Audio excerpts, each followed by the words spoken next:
अपनी किताबों को सबने कुदरती कहते हैं, आसमान से गिर पड़ती। सारी सृष्टि का कर्म करता कुदरती, तो जीव माया नहीं देख पड़ती।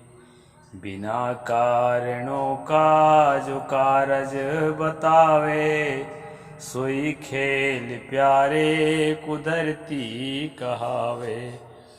उपादान कारण कहोगे जो ऐसा, जगत औ ब्रह्म में रहा भेद कैसा। जैसा ब्रह्म करता स्वेच्छा न होता, बिना कर्म का जीव क्यों दुख रोता। नमस्कार दोस्तों, मैं अविनाश दास रेशनल कबीर यूट्यूब चैनल में आप सबका हार्दिक स्वागत करता हूं। साथियों, यदि चैनल को सब्सक्राइब नहीं किए हैं तो सब्सक्राइब जरूर करें, शेयर करके अपने सभी मित्रों तक सभी ग्रुपों में पहुंचाएं।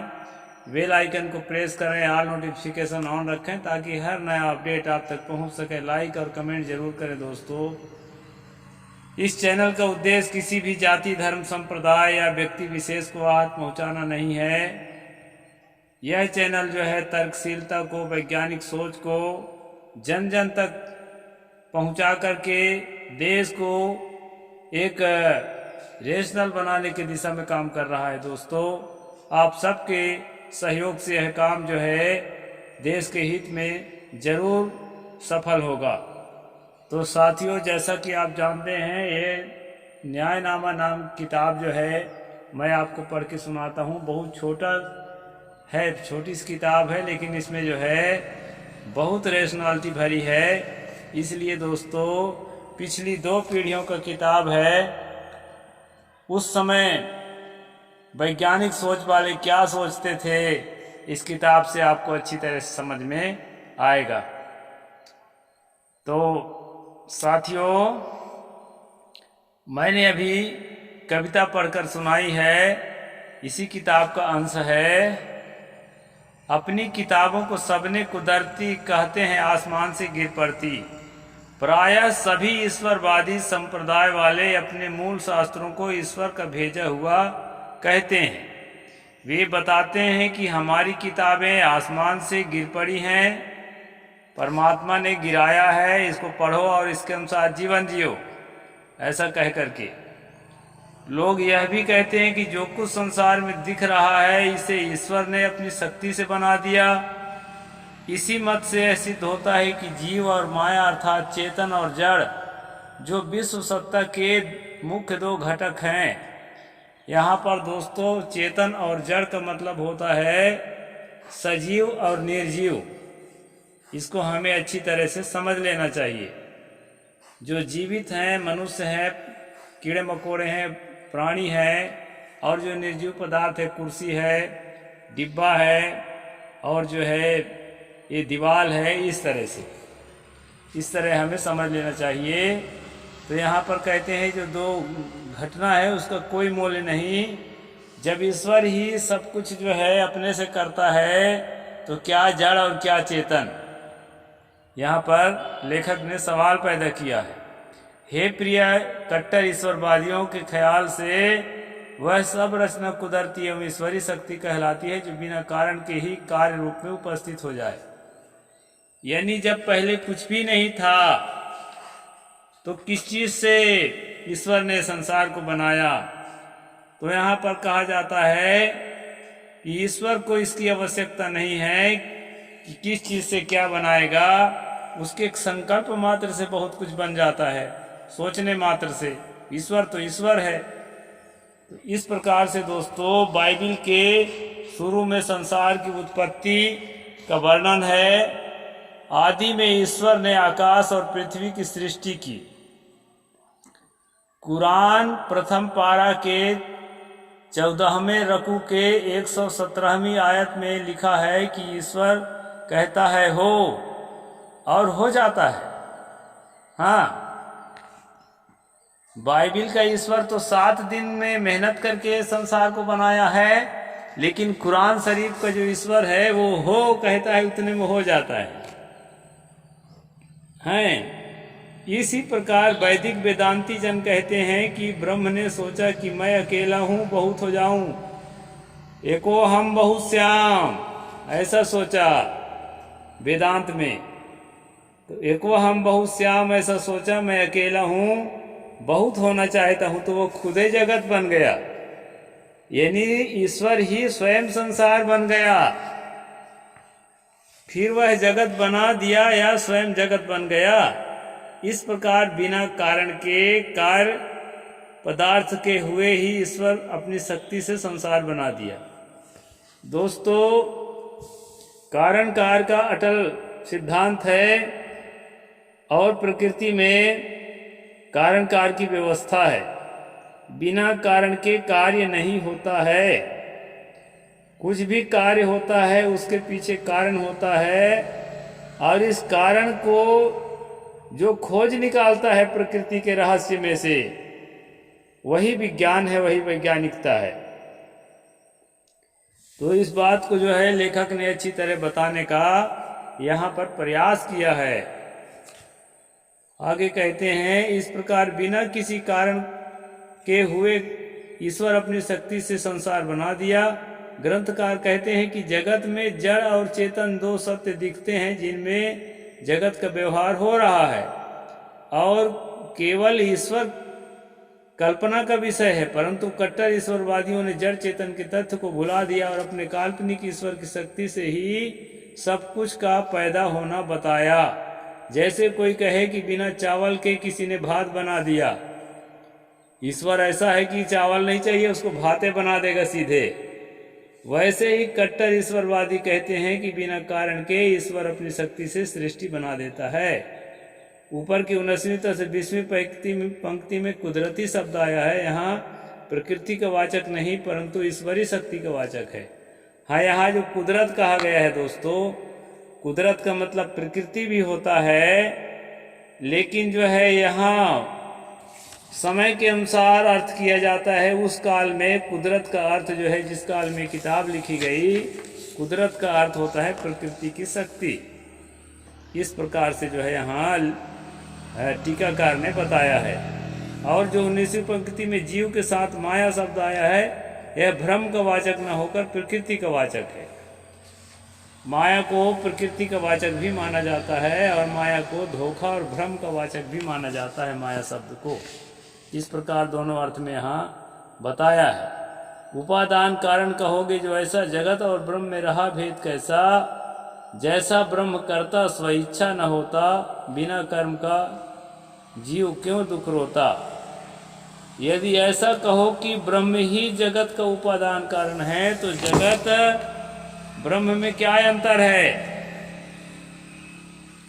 यदि ईश्वर जो है, जो जिसको ब्रह्म कहा जाता है, वही जगत हो गया है, तो सवाल ये पैदा होता है दोस्तों कि तुम किसको खोज रहे हो। जगत का हिस्सा तो तुम स्वयं भी हो, और ये पूरा मिट्टी पानी जो भी है तुम्हारे सामने, वो भी जगत का हिस्सा है, वो तो हाजिर ही है तुम्हारे सामने। अब ईश्वर ही जगत हो लिया है, तो फिर किसको खोजते हो। इस प्रकार एक सवाल लेखक ने पैदा किया है। और अगर यही ईश्वर है तो इसी को प्राप्त हो, ये तो प्राप्त ही है, खोजने के क्या काम है। जिस प्रकार ब्रह्म को सब कुछ कर देने वाला बताते हो, तो इसी से यही लगता है जीव की अपनी कोई इच्छा नहीं थी, इसलिए सृष्टि में उसको कोई योगदान नहीं है। तो जीव जब बिना इच्छा और बिना कर्म के था, तो वह दुखों में क्यों पड़ा रो रहा है। यहाँ एक सवाल है दोस्तों, ईश्वर ही जीव बन गया, ईश्वर ही जगत बन गया, तो जीव दुखी है और तड़पड़ा रहा है और दुखों से छूटने के लिए ईश्वर ब्रह्म को चाह रहा है, तो किस ईश्वर ब्रह्म को पाकर के सुखी होगा। ईश्वर ब्रह्म से ही वो स्वयं बन गया है, तो ईश्वर ब्रह्म तो खुद है, फिर दुखी कैसे है। किस प्रकार से यहाँ सवाल पर सवाल खड़े हो रहे हैं ईश्वरवाद और ब्रह्मवाद के सिद्धांत पर। दोस्तों, यह एक फेक सिद्धांत है। कहीं कोई ईश्वर या कहीं कोई ब्रह्म नहीं होता है। खुदा परमेश्वर कुछ नहीं होता है। ये जो है सीधे साधे भोले भाले लोगों को अपने बस में रखने के लिए, अपने अधीन रखने के लिए बदमाशों द्वारा साजिश रचा गया है दोस्तों। इसी साजिश को ईश्वरवाद कहते हैं, इसी साजिश को हिंदू धर्म कहते हैं, इसी साजिश को मुसलमान, ईसाई आदि धर्म कहते हैं। ये बात आपको समझना जरूरी है। अद्वैत वेदांती जन कहते हैं कुम्हार स्वयं निमित्त कारण, मिट्टी उपादान कारण, चक्र दंडा साधारण कारण, इन तीन कारणों से घट बनता है। घट माने घड़ा, किंतु संसार सृष्टि के कारण केवल ब्रह्म ही है। उसमें कहा है अभिन्न निमित्तोपादान कारण परमानंद घन परमात्मा, ऐसे गीता में लिखा हुआ मिलेगा आपको कई किताबों में। तो इसमें तीन तरह के कारण बताए हैं दोस्तों शास्त्रों में। निमित्त कारण, जैसे घड़ा बनाने में निमित्त कारण बताया है कुम्हार को, कुम्हार के लिए, कुम्हार के निमित्त घड़ा बनता है। और जो है उसमें साधारण कारण बताया है, जो उसमें संयंत्र लगाया है, चक्र लगाया है, डंडा लगाया है और क्या क्या, जिन संयंत्र के माध्यम से उपादान को अर्थात मिट्टी को उसमें उसका जो है आकार बनाया जाता है।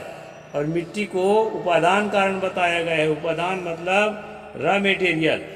इस प्रकार के तीन के संयोग से कर्म होता है। लेखक का कहना है कि ब्रह्म तो एक अकेला तीनों कारण बन गया। जिस ब्रह्म ने जगत को रचना किया वो तीनों कारण खुद ही बन गया, किंतु संसार सृष्टि के कारण में केवल ब्रह्म ही है। ब्रह्म स्वयं उपादान, निमित्त और साधारण सब कारण है। जैसे कोई कहे कि कुम्हार ही घड़ा बन गया, वैसे ही ब्रह्मवादी कहते हैं कि ब्रह्म ही जगत बन गया। अतएव इस जगत को चाहे जगत कहो चाहे ब्रह्म करो एक ही बात है। इस सिद्धांत में जीव का स्वतंत्र होना, उसका विषय इच्छा एवं जड़ाध्यास बस कर्म करना तथा कर्म फल पाना कुछ भी नहीं रहा। इसी सिद्धांत में तो असंख्य जीवों को दुख क्यों रो रहे हैं। इस प्रकार से दोस्तों यहाँ पर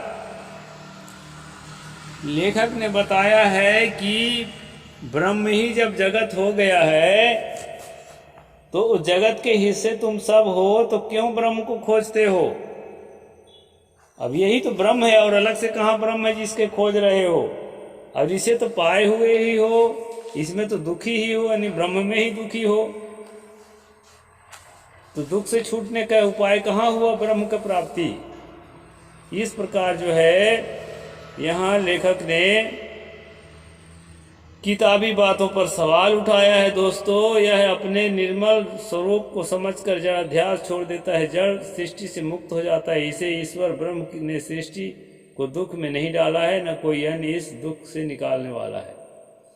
यहाँ पर लेखक लिखते हैं कि आपको किसी ने दुख में नहीं डाला है और आपको कोई दुख से निकाल नहीं सकता है। आप जो है जहाँ जहाँ अज्ञान में फंसते हैं वहाँ वहाँ दुख पाते हैं, और उस दुख के कारणों को जान करके उससे सुलझा लेते हैं तो वो दुख से आप मुक्त हो जाते हैं। इस प्रकार पूरी तरह से जब ज्ञान में प्रतिष्ठित हो जाते हैं तो आप सहज अवस्था की खोज अपने अंदर करके उस सहज अवस्था में जीने का अभ्यास हो जाता है, और जीते जी मोक्ष का अनुभव, निर्वाण का अनुभव होने लगता है दोस्तों। वहाँ पर किसी प्रकार का दुख का अनुभव नहीं होता। दुख का कारण नहीं जानने के कारण और जानते हुए भी उसमें से निकलने की चेष्टा नहीं करने के कारण ही प्राणी दुखी है। और अगर दुख के कारणों को जान लिया और उन कारणों से अपने आप को निकाल लिया तो इसके पास जो है इसके स्वतः स्वरूप में किसी प्रकार का दुख नहीं है। आपके स्वतः स्वरूप में किसी प्रकार का दुख नहीं है।